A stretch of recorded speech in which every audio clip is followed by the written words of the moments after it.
আব্দুল আওয়াল তো কারোর হাতে ওষুধ খেতে চায় না। আমি একবার চেষ্টা করে দেখি। ওই দেখ আবার ওষুধ খাওয়াতে চলে আসছে। আব্দুল আওয়াল এ না ওষুধটা খেয়ে নাও। না না আমি এসব ওষুধ খাবো না, আমার ভালো লাগে না। এ ভাই ওষুধ না খেলে তোমার অসুখ ভালো হবে কিভাবে? আমি বলেছি তো এই সপ্তাহে তুমি ওষুধ খাবো না। আরে আব্দুল আওয়াল এটা তুমি কি করলে? আরে কি রে কোনে যাচ্ছিস? মামনি কি হয়েছে? রাগ করে কোথায় গেল? বাবা দেখো না আমি আব্দুল আওয়ালকে ওষুধ খাওয়াতে গেলাম আর সব ওষুধ ফেলে দিল। ওষুধ খেতে চাচ্ছে না? আইডিয়া, আমার মাথায় একটা দারুণ আইডিয়া এসেছে, এসো আমার সাথে। আচ্ছা চলো।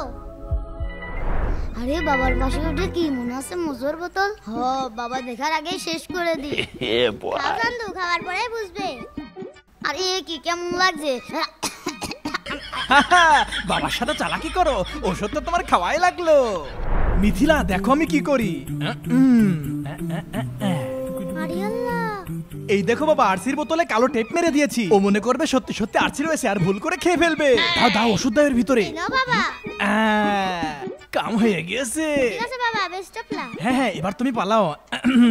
বাবা ইয়েস। বন্ধুরা বাবার বুদ্ধিটা কেমন